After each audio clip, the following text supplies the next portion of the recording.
Week with Sabir. Before we get started with today's guest, it's an amazing topic we're covering with celebrity branding. But before we get started, I do want to recognize our sponsor. Since the day we started this week with Sabir, these guys have been alongside me on the journey. So it's Restream. That's what we use at This Week with Sabir to stream all of our programming live across all of the channels at the same time. So they're amazing, and they've been an amazing partner for the show. So I would highly recommend you guys definitely checking them out. And wherever this is posted, you can see a special offer link that they have offered to our listeners. So you should definitely give it a shot, whether you're a brand, celebrity, influencer, whoever you are, to produce content, because in 2020 and 2021, everyone is a media company, whether you're a brand or a person. And with that, I would like to welcome today's guest, Jordan Fox. And so Jordan Fox, I'll tell you the punchline, and how I know Jordan. I'm going to share with you at the tail end of after I give you his intro. So he's a lifelong learner, and I can attest to that. And he's very future-minded thinker. Jordan, thank you for being part of the show. Thanks for having me here. So he has had an amazing career, even though, we look like we're in the same age group. I'm twice his age. That's the age difference between me and Jordan. At the young age of 26, he has accomplished a ton of amazing accomplishments. He was part of Social Code, an agency that helped with social media campaigns for brands and stuff like that. He did work alongside me at VaynerMedia. He was part of the paid media team alongside Gary Vaynerchuk and Gary V, as you guys know him. Worked on amazing clients, Chase, Verizon, Reckitt Benckiser, and many, many more. And at the old age of 26, he decided to launch MMP Digital after his tenure at VaynerMedia. And we will get to what MMP stands for. So we will definitely talk about that. And lucky for him, one of his clients, a star client, literally, was Alicia Keys, which is amazing. Grammy award-winning singer-songwriter. I love Alicia Keys. And how you handle celebrities and how you handle their brands socially and digitally is the topic of today. So that's what we will be discussing. Just in the way of just as a human being, Jordan is an amazing guy. He, besides running MMP Digital and doing all the things he does, he also pays it forward with a lot of nonprofits that he's involved in, and we will talk about some of those things too. And maybe we can take a little bit of time during our discussion to talk about promoting and advising like nonprofits and stuff, so that we can bring value to them also. So Jordan, welcome to the show. Thanks for having me, Sabir. Quite the intro. I appreciate all the kind words. As you know, I want to save it for the end of the show, but you still, till this day, are probably one of my favorite coworkers I got to work with, and probably one of the smartest. You've done a lot for me in my career, and I want to let you know that. My friend, you don't know that many people. That's the problem. My circle keeps getting smaller and smaller, but as we get older, right? But I loved our time at Vayner, and then to speak a little bit on my experience, as you said, I worked in the agency world for a couple of years. I was blessed enough to get in at the ground floor at a couple of top agencies, get to work with amazing people like yourself, and a bunch of other people who have been on your show as well. And then, yes, had the opportunity to work for Alicia Keys for a year, which was at the age of 26, 27. It was a lot, but it was everything I kind of wanted. Took on that responsibility, stepped away from working with Alicia, and then started my company, MMP Digital, which stands for Make Me Proud, which was a phrase that my grandfather would use and say to me. Wow. To pretty much held me to that was my standard in life, So all I did was do my best and really try to make him proud, whether it was girls, basketball, homework, test, whatever it was for him. So this is my way to kind of carry out his legacy. I do put a little too much pressure on myself sometimes. But, at the end of the day, it means more than just the business to me. And I think, for longevity purposes, it was the move. But, I get that a lot. Like, what is MMP? What does that stand for? So, just to share a little bit about that background. And then, as you mentioned, working with celebrities is it's it's fun. It's a ride. I'll put it that way. And there's so much you can learn in such a short amount of time. And I was blessed to, as you mentioned, work with an amazing Grammy Award winning artist, Alicia Keys, who is really royalty in the music industry. And working for her taught me valuable lessons that I'll hold on to tight for the rest of my life. Yeah, I mean, it's interesting. One of the challenges I've had, there are so many artists that I really admire and love, and besides the wrestling thing that I love, because those are artists too in my book. However, other ones, whether they're singer, songwriter, influencer, musician, any of either they're up and coming. I mean, this show I do want to dedicate it part of it to people who are up and coming musicians, and how should they be like running their brand, and how should they be, if you look at an example like Justin Bieber, right? Is an example. It's a humongous example, right, of where digital can help you tremendously, where the kind of the traditional route doesn't really exist anymore, right? And thanks to, and I see that from a bigger picture thing. When Steve Jobs pulled out that iPod for the first time, he said 100 songs in your pocket, right? Or 1,000 songs, From that, I knew that it was changed. The whole industry had changed completely. How we consumed content, I mean, how we consumed music, and how we consumed and how we bought. The concept of albums went out the door, right? Now it's songs. I care about these songs and not necessarily the album. And many things like that. So we will definitely go through the details there. Absolutely. So before we jump into the MMP story, right, which you kind of started on, but I'm going to dig deeper there. Yeah.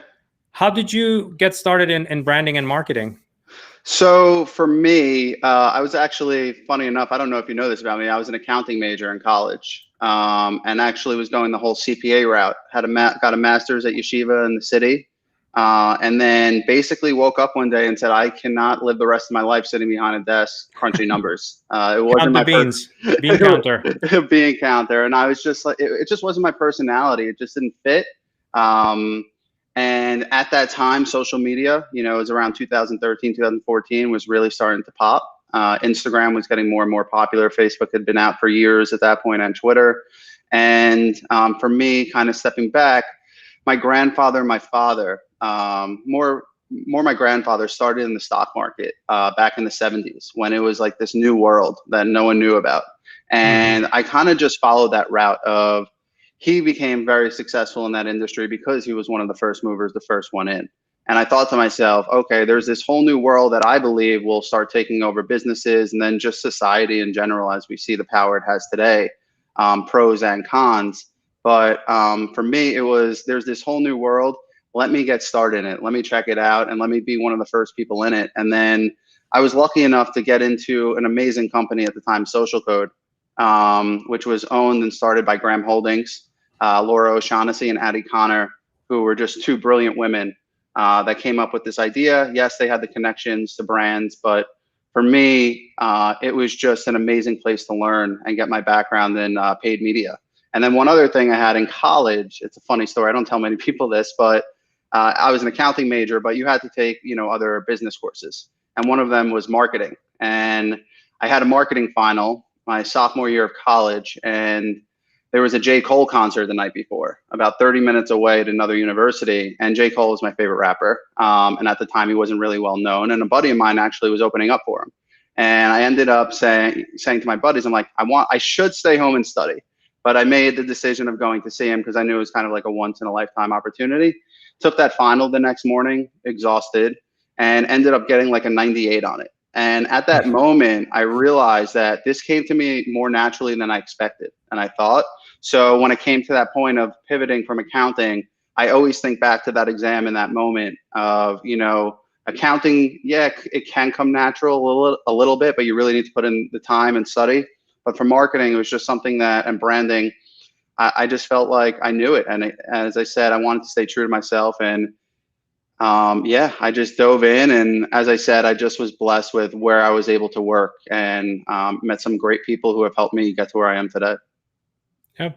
I mean, the thing is, when you are ready, when you make, when you come to an agreement to yourself that Yeah, this is not for me and this is for me, right? yeah, Or at it's least I hard. would like to give it a try, right? And then it's funny how the universe just conspires to help you, Yeah, and says, okay, you know what? And once you made that decision, you can see how you pivoted, and you have been pretty much on that route and continuing to enhance and specialize in that area. exactly. And the other thing was I had a numbers background. So because I was an accountant, I got in on the paid media side of the business versus the client side of the business, which allowed me to really understand the foundations that were being set within social and how these platforms were being built, and being within these ad tools and helping build the ad tools and working with the platforms on a weekly basis to provide feedback on how they can optimize. And that is really, in my opinion, what kind of set me off. And being on the paid side of the business was extremely helpful and beneficial, because then when I got to Vayner, as you know, moved more into a client facing role and more holistic planning.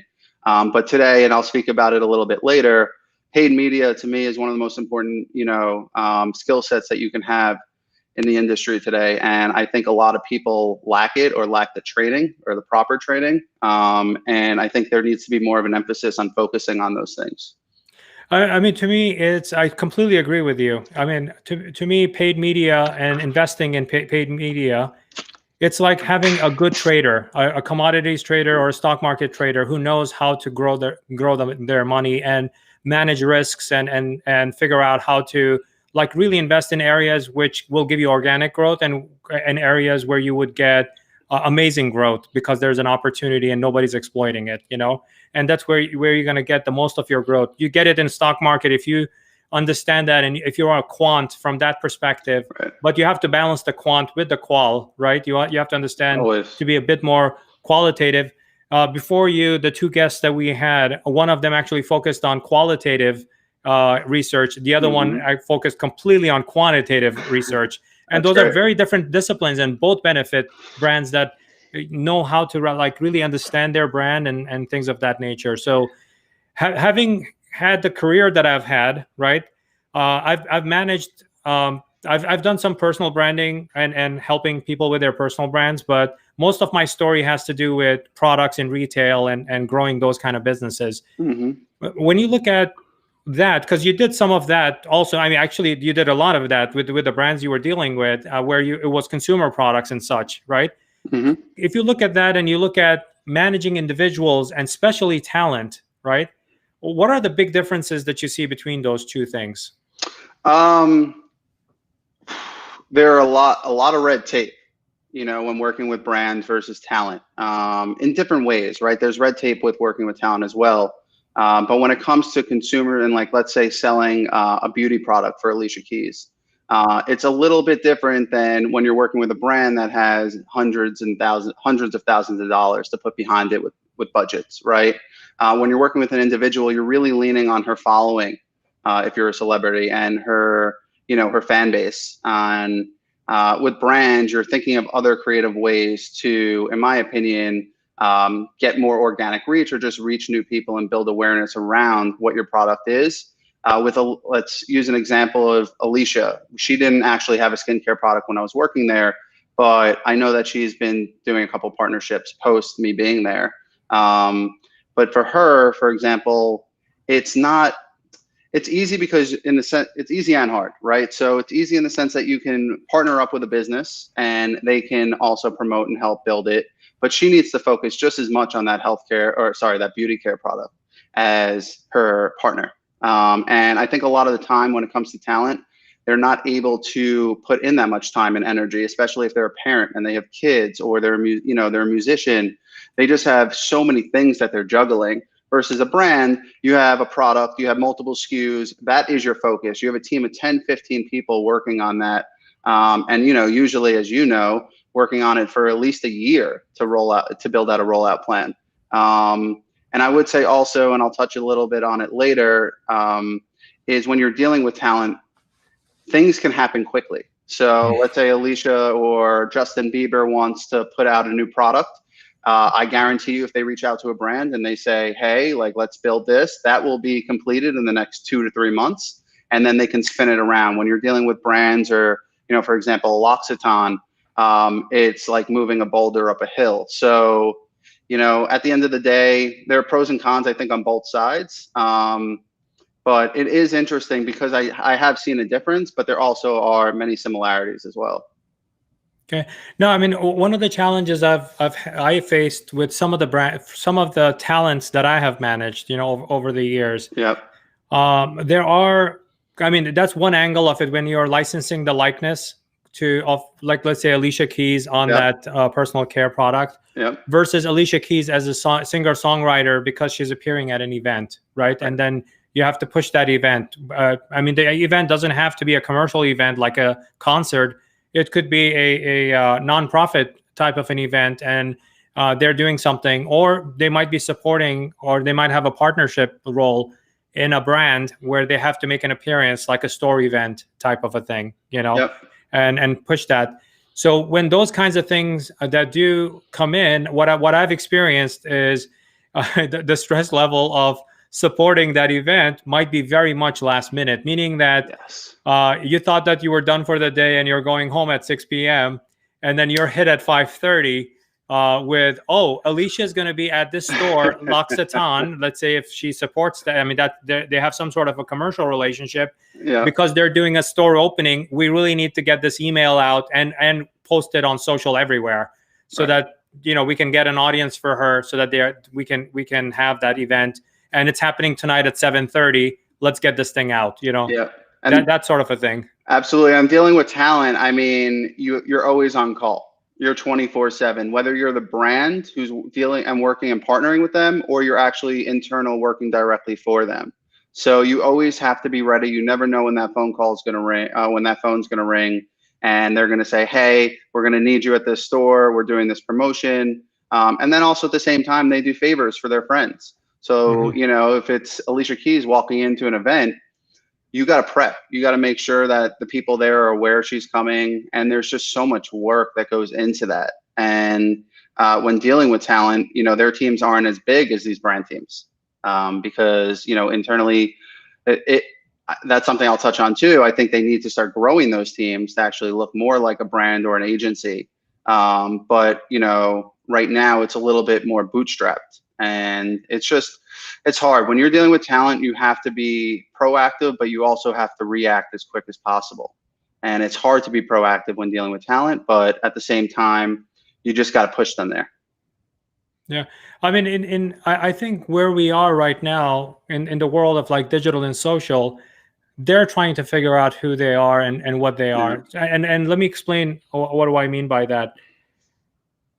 The influencers that you see on social media are not celebrities that you technically know or traditionally know on screen, right? Those two worlds are very different. It's not like, it makes sense now. It makes 100% full sense to me that it wasn't Barnes and Noble that became the biggest retailer on the web, or Walmart. It was Amazon, right? So it makes sense. Like if you take that argument and you bring it to, celebrities and influencers, the influencers were not the celebrities that traditionally would have been spokesperson for or brand ambassador for a brand, right?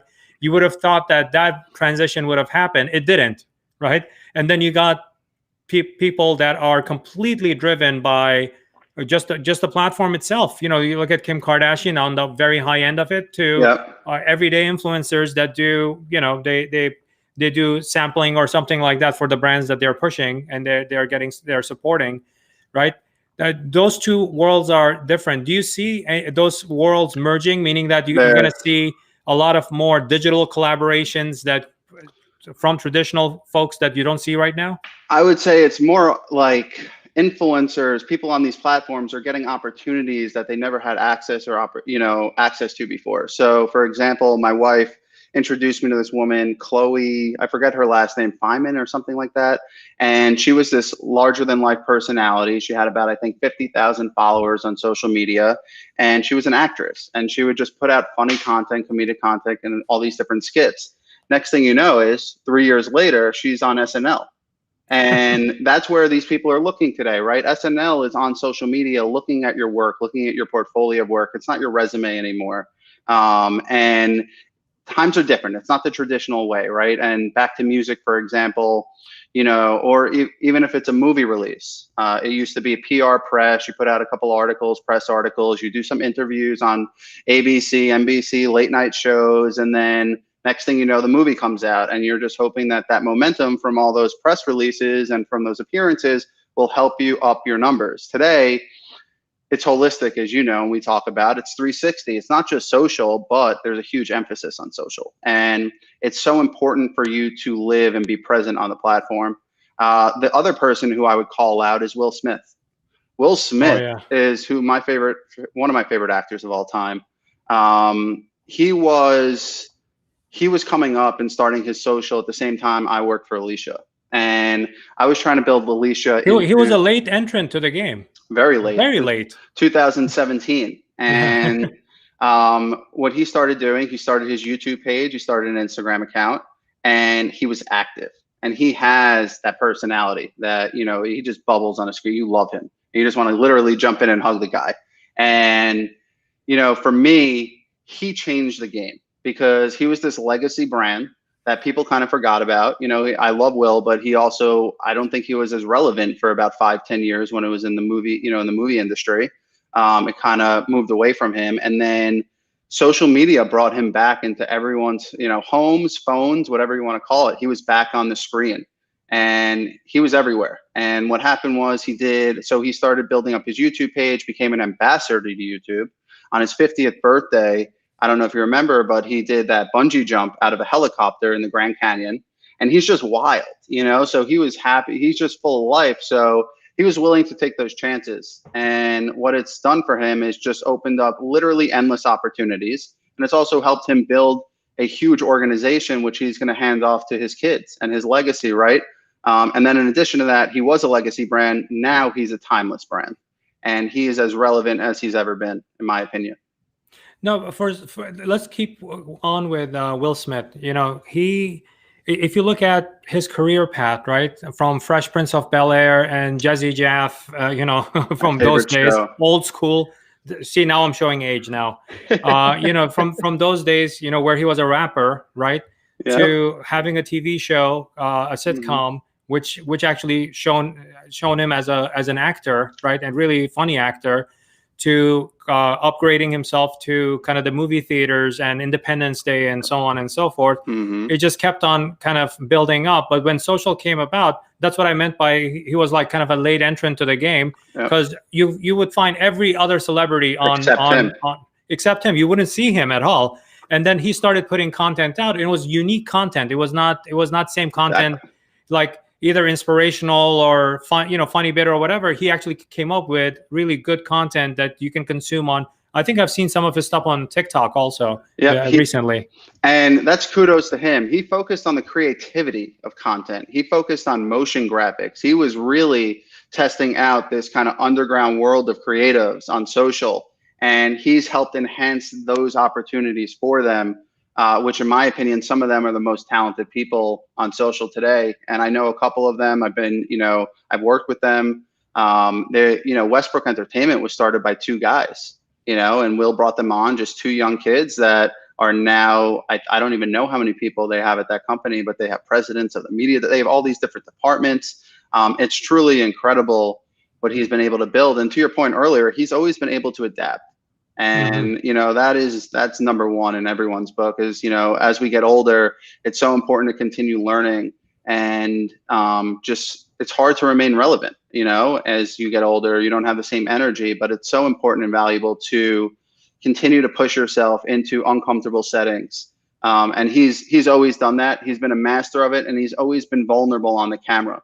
He's allowed himself to open up in front of people because he's confident in who he is and secure in who he is, and it shows. To Fresh Prince of Bel-Air, they just had this reunion show on HBO Max, which I'm not gonna lie, I cried like 4 times, and it was incredible. It just brought me back to when I was a kid, waking up before school and watching the show every day.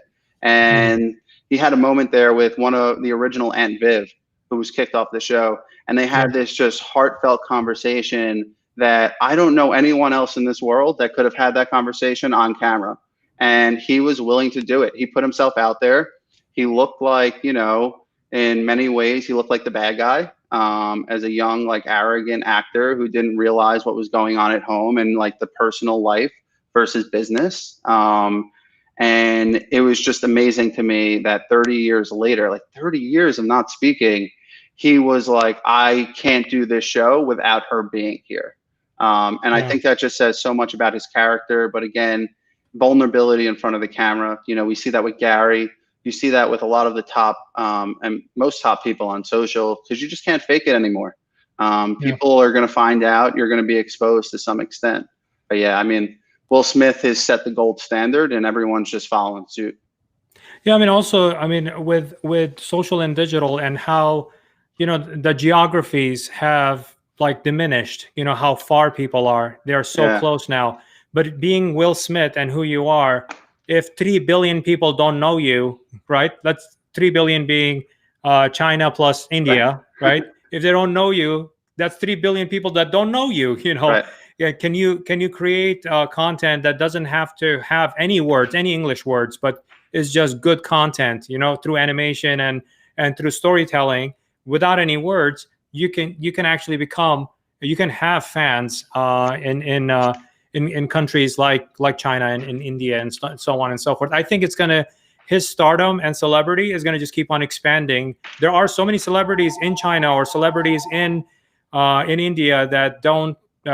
You know, you don't even know. You don't. I mean, the American public doesn't know at all. You know, I'll name one from the Indian Bollywood. One of their top actors is Shah Rukh Khan, right? I don't know if you know the name, right? No idea. Very popular. He is the #1 human being on earth with the most followers on social media. Look at that. You don't even know him, you know? So it's something that, you know, I think those lines are getting blurred, right? You know, things that were happening in India and America didn't know about it, or celebrities in America and people don't know them as a brand in India or China or the rest of the world, right?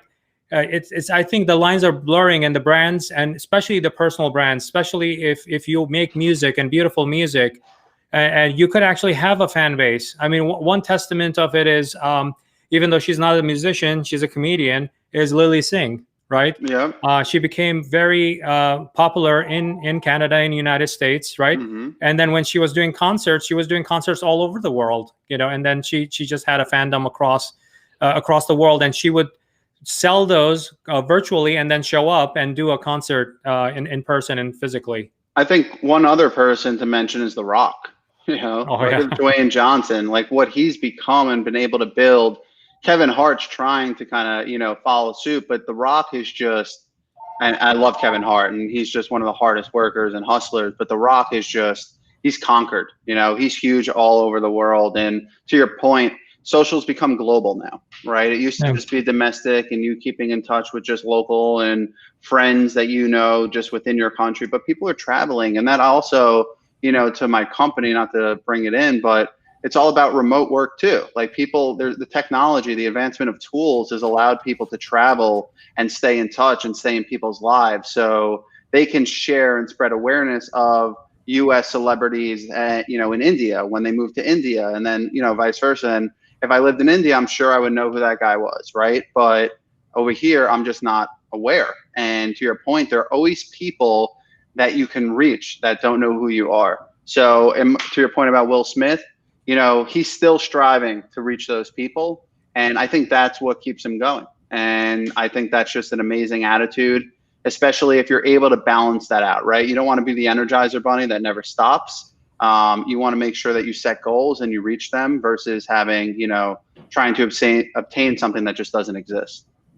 So if I'm a musician, let's say I'm starting out, because I do want to bring a lot of value to people who are starting out, and they are the ones that I have heard you sing, Sabir. It's beautiful. I have.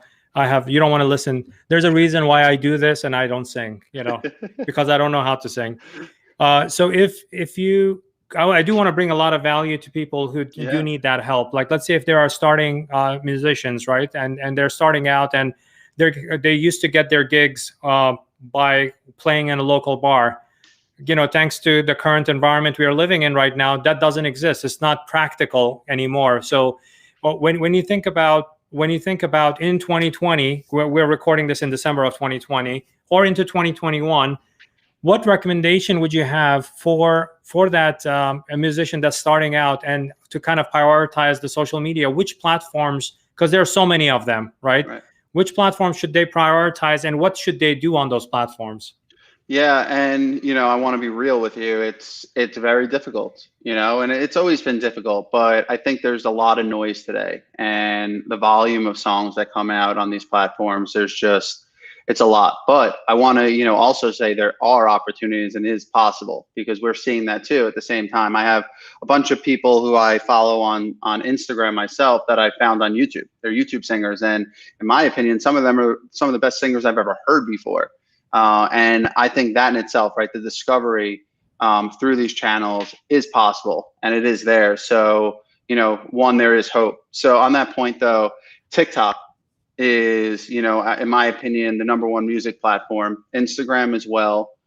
TikTok, creating a funny dance, or a cool dance or trendy dance.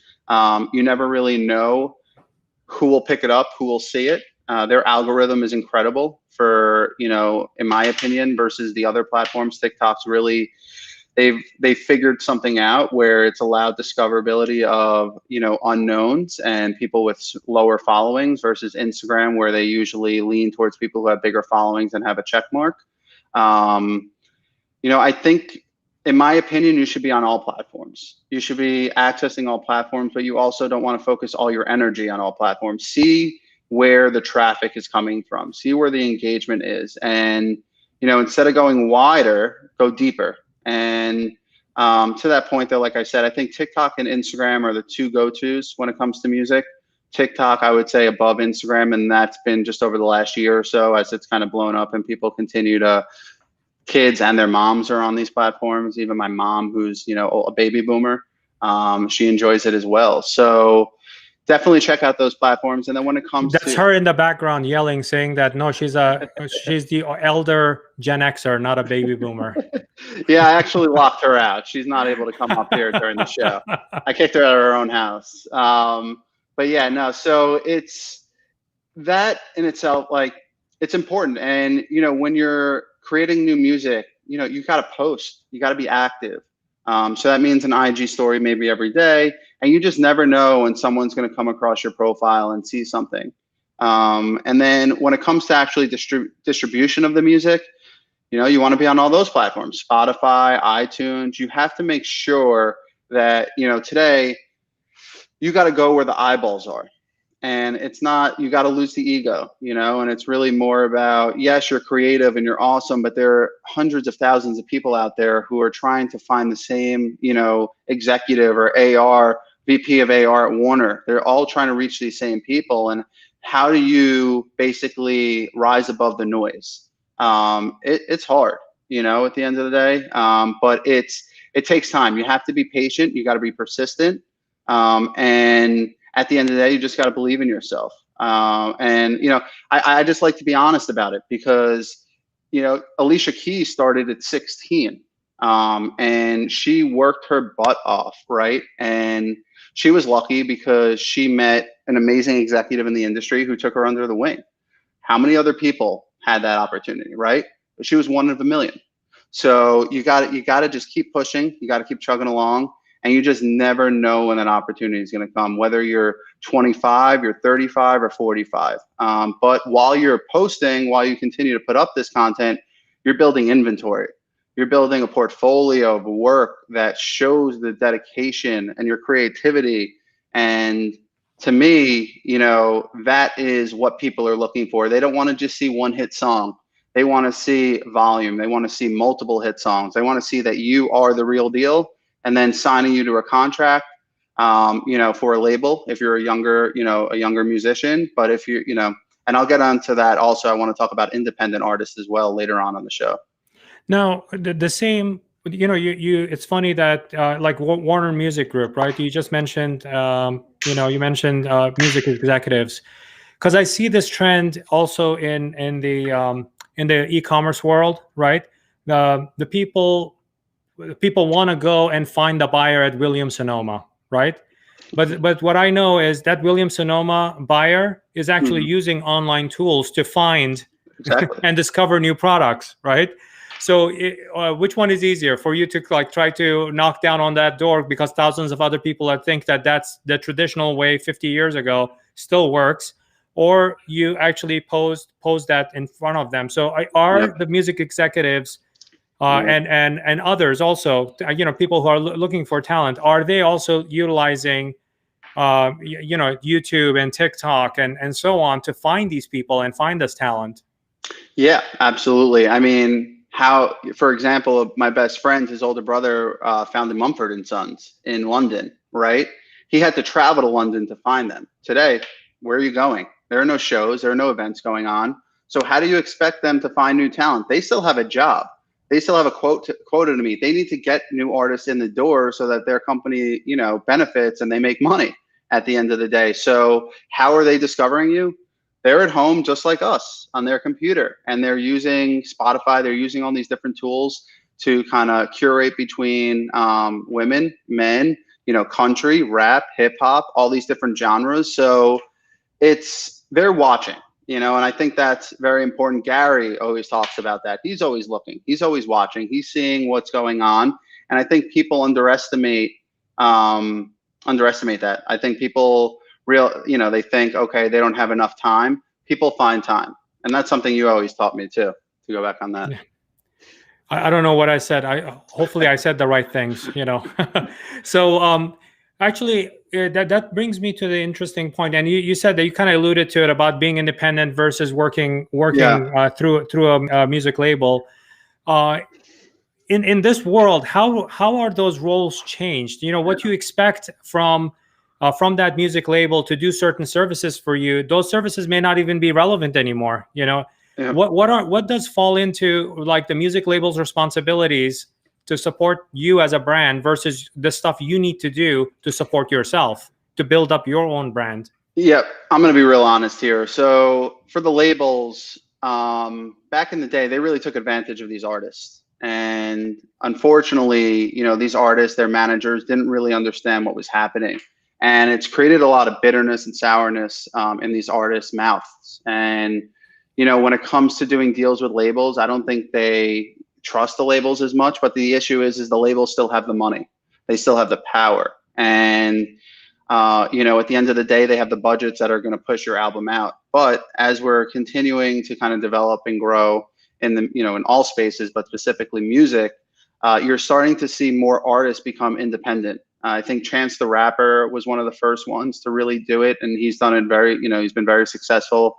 My favorite, as I mentioned, J. Cole started his own label, and you're going to start seeing this more and more. Jay-Z as well. He signed J. Cole actually back in the day. And in my opinion, just like business, your IP is what makes you valuable. That is your commodity to the world. That is how you're going to sell yourself. And the more you own of your music, right? Because you license your music out, that label now owns your album. It's not really yours technically. I believe moving forward, you're going to start seeing, as in I think all industries, it's going to move away from the traditional structure of corporate and corporations, and you're going to get a level playing field in the music space. And that's the hope, right? And it's going to be more, you're going to start seeing more independent labels just coming to life, and they're going to be more scrappy. They're going to be more grassrooted. And, I think through that will be creativity and fun, ups and downs, of course. But again, you get to control the show versus the label who, at the end of the day, yes, they'll give you creative direction. But a lot of the times, unless you're at the level of Alicia Keys, they have the power. And they'll kind of tell you and direct you on what to do. Do you foresee also new entrants to the game, people who are more digitally savvy and socially savvy, right? Social media savvy, like Gary V coming up with Vayner Music, So that's and he manages the talent and he manages it completely as a digital and social label and a celebrity, not necessarily traditional at all, Absolutely, but it's going to take time, every business will, because if you're entering, like, for example, if Gary gets into music, similar to the sports world, right? Vayner Sports started 5 years ago by AJ and Gary, and it's amazing to see their growth. But as soon as I got in, I was like, it's a Gary business, AJ, like it's just going to pop off.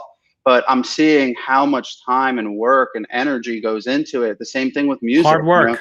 hard work, and then hiring the right people and hiring Yeah. the right managers, because at the end of the day, they don't know the music industry that well. They love music and they have a passion for it, but there are in and outs. There's contract work. There are years of history that you have to learn, and relationships that you have to build. And I think people also lose. They just don't focus on that part of it. It's still human to human. It's still one-to-one relationships. You're dealing with a CEO. You're dealing with a CMO, and you have to build those relationships. You need to know the people to introduce you to them.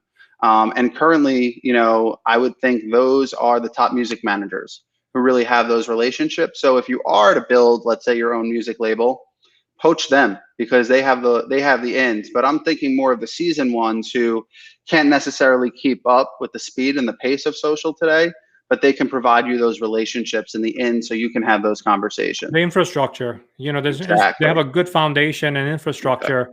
Exactly. They're missing your salt and pepper that you put into that, to spice it up. With social media and digital, they may not have that. And that's why I was hired by Alicia's camp. That's why they brought me in. Was I came in from a whole different perspective. I had a 9-round interview process, and everyone I went against, they were all from the music industry. I was the only one that came from the advertising world. And what they saw was that I could check all boxes. And I think that was really key and important. And it was very innovative of them. They were kind of like first movers in that too. I didn't know many other people in the industry that were working in music or specifically for talent. I think you got to give kudos to people like that are thinking ahead and kind of first movers.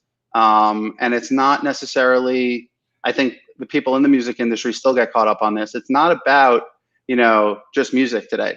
To your point, you need to be more well-rounded. You need to know digital, you need to know social. So you're going to have to wear multiple hats when it comes to running a business in music.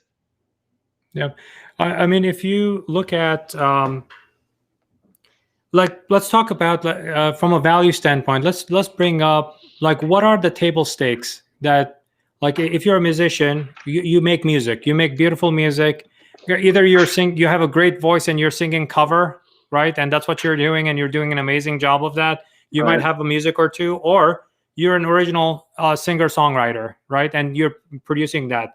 And that's your talent. That's what you do. You do an amazing job of it. Just like, Jordan Fox is amazing at what he does. Sabir is amazing at what he does, right?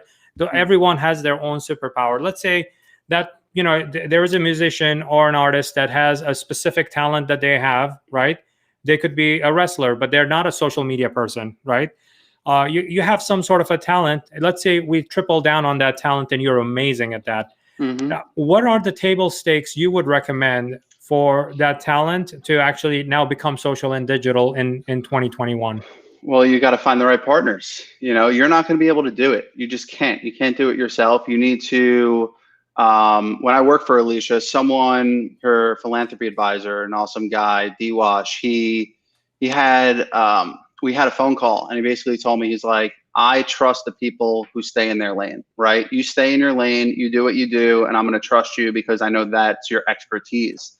And I think that's very important, and it's hard, right? Trust is something that takes years to develop. And again, you can lose it in a matter of 5 seconds, but these creatives who have doubled down on, their artistry and they're amazing. Let's say you're a songwriter, for example, just write music.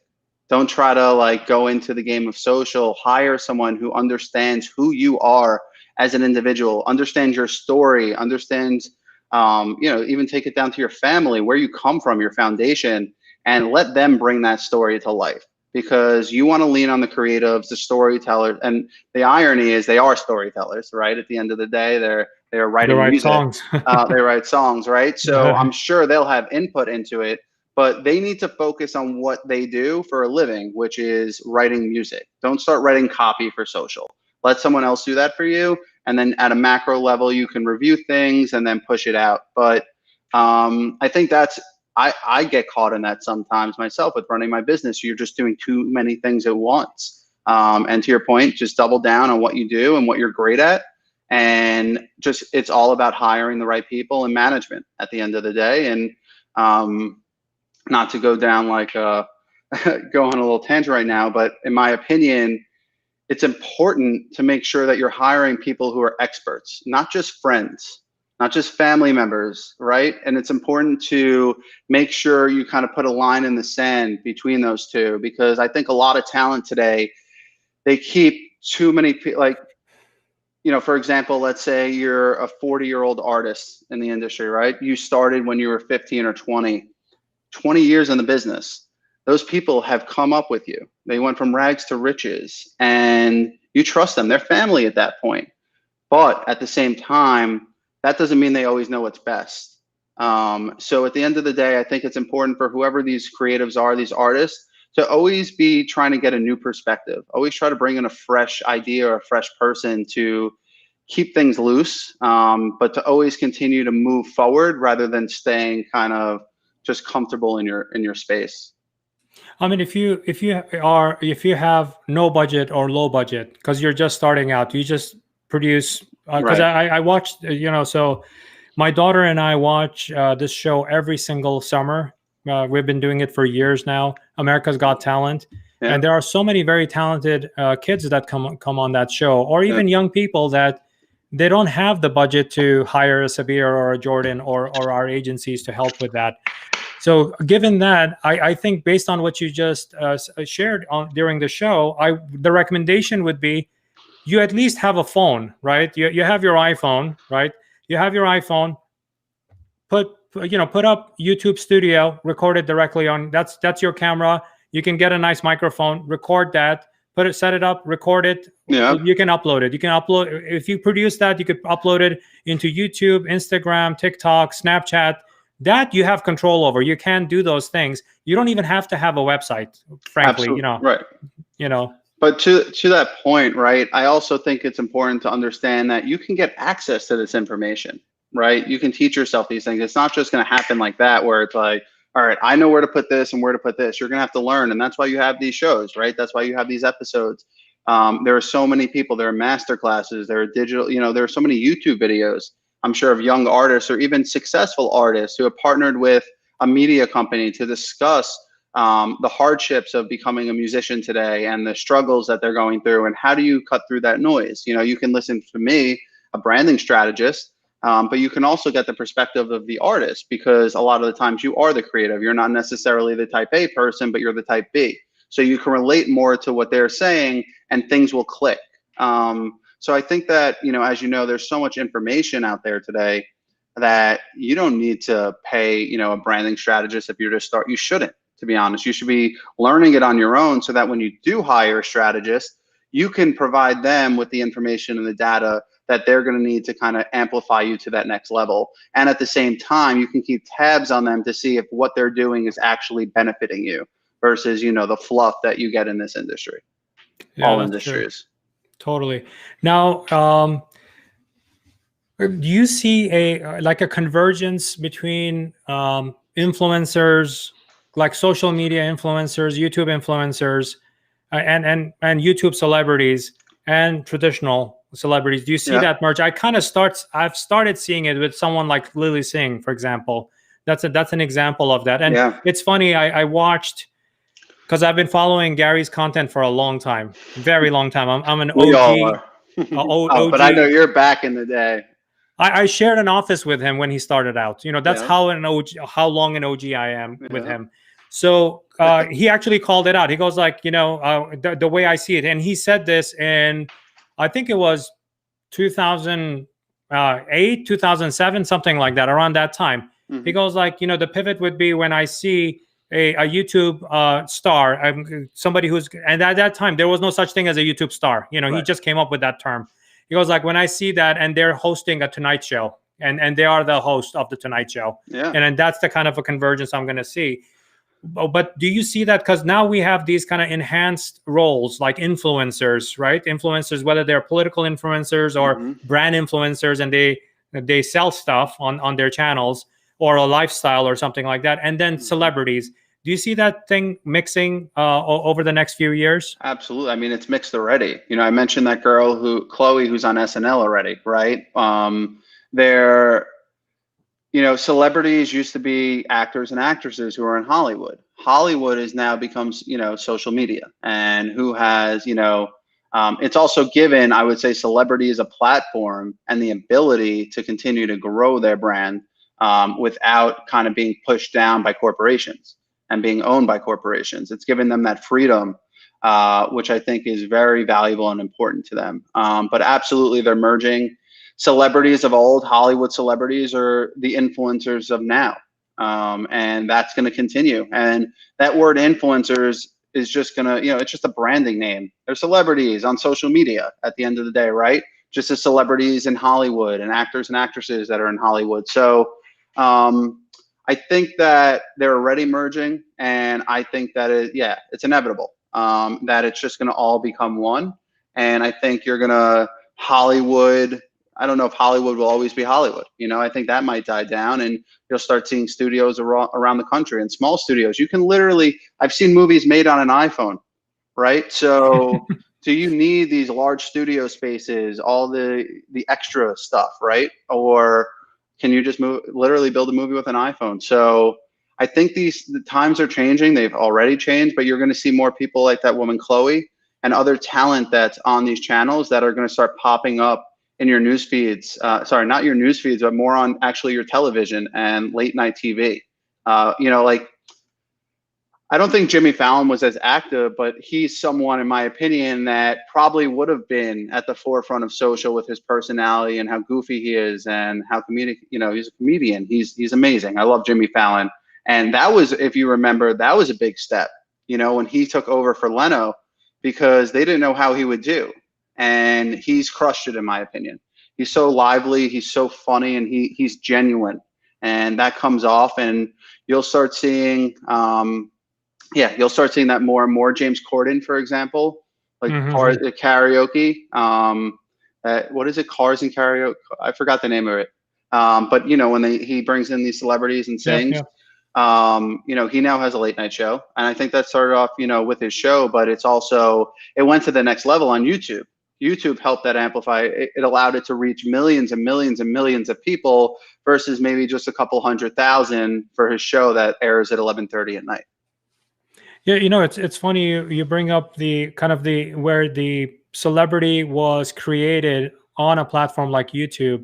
I'm a sci-fi junkie, and one of the things that I actually came across a couple of weeks ago, there's a YouTube channel called Dust, D-U-S-T, you know, and on Dust, there are short films, short sci-fi films, and I've consumed a lot of them, you know, short sci-fi films that I know that it's not going to show up on Sci-Fi Channel or USA or any of the traditional channels, TV channels, but it's there, and then you can see that hundreds of thousands of views or millions of views that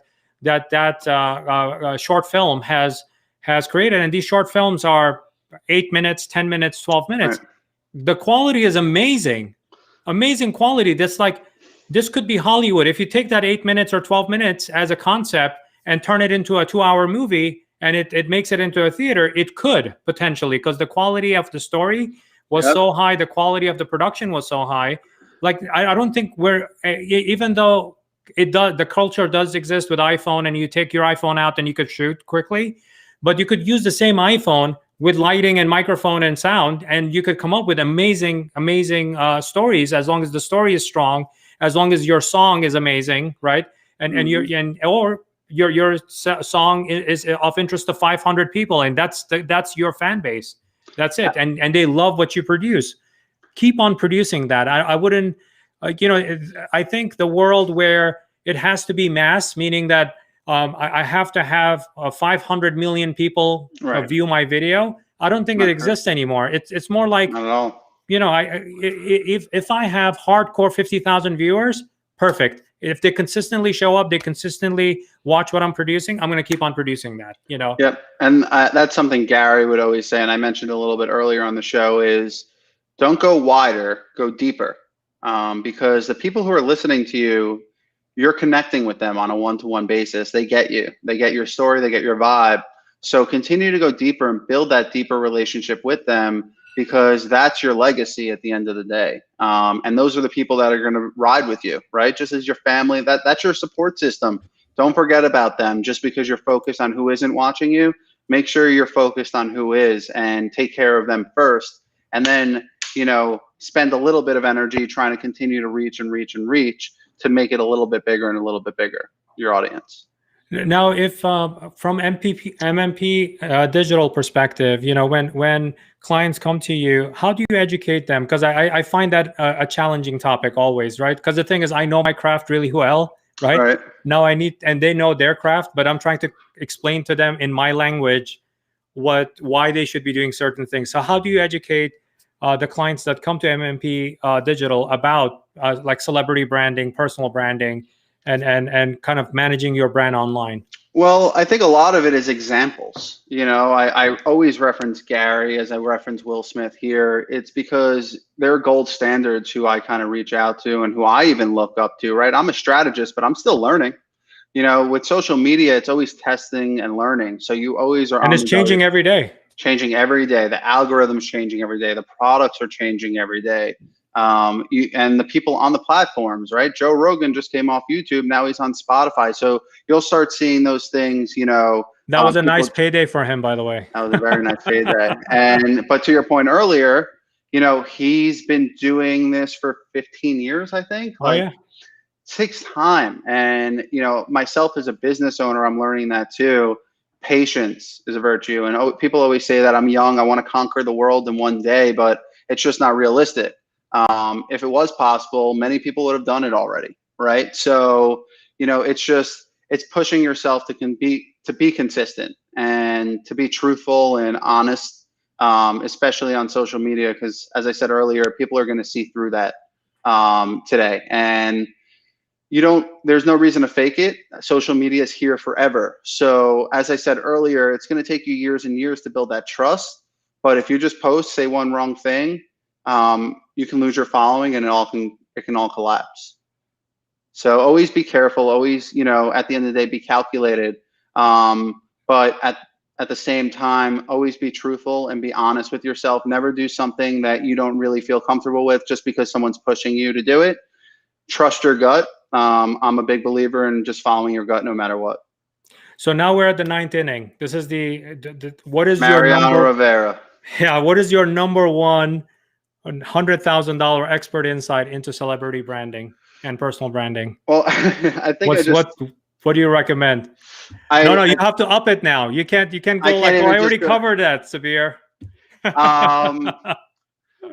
Well, we've been talking about it all day. It's really just comes down to, and I'm going to sound like it's content. It's just putting out and being a storyteller. It's making sure that people are seeing who you are, but at the same time, you're pushing yourself to be a better person. Whether that's philanthropy work, but you're finding things that are fulfilling these holes in your life, that at the end of the day, if someone isn't listening to that song, you're still happy, and you got to remain happy. Social media can be a very dark space, and you don't want to fall into that. So continue to push yourself in the sense of putting out content consistently. As I just mentioned, even though I have to repeat it, I know you don't want me to, be truthful to yourself, be authentic and raw in front of the camera, because people feel that, they see it. My favorite line that my mom says, a shout out to my mom, is "You can't teach love."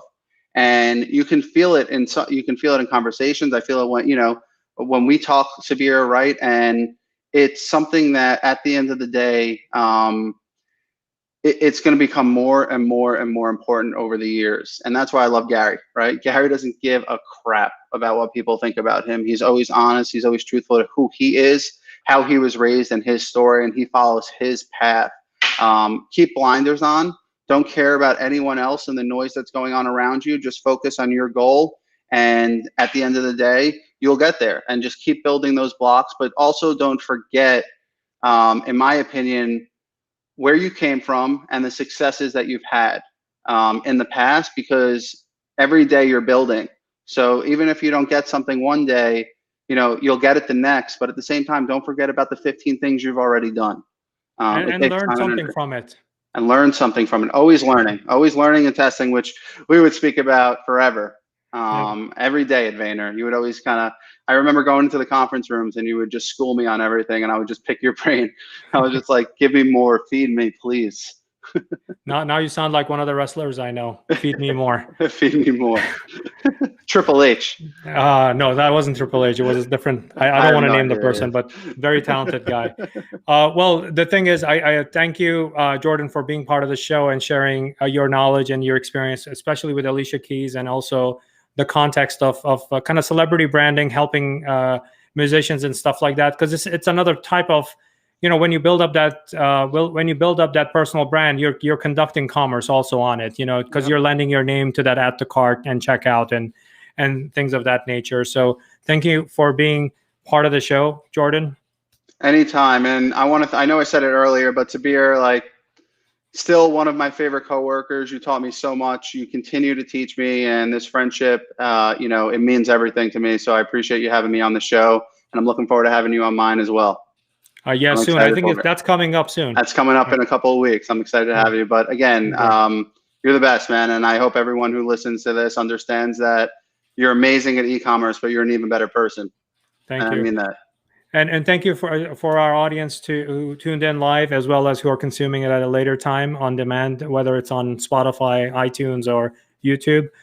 Thank you for joining us. And for musicians, please, be optimistic, produce based on what Jordan said. Yeah. Cover the table stakes and just keep producing beautiful music. Everything else is going to follow. As long as you keep your head above your head, above your shoulders, and just keep on producing what you're producing, great, and digitize it and distribute it. It will come. Success will come. Just believe in yourself. And then the last thing I wanted to add is, if you are a young musician and you have questions, feel free to reach out. I'll definitely answer. You can reach out on social, reach out over email. I'm happy to help. There you go. You can visit Jordan on the web, mmpdigital.com, and his social handles are directly on that website. Thank you, Jordan, and thank you, everyone. Bye-bye. Thank you, Sabir.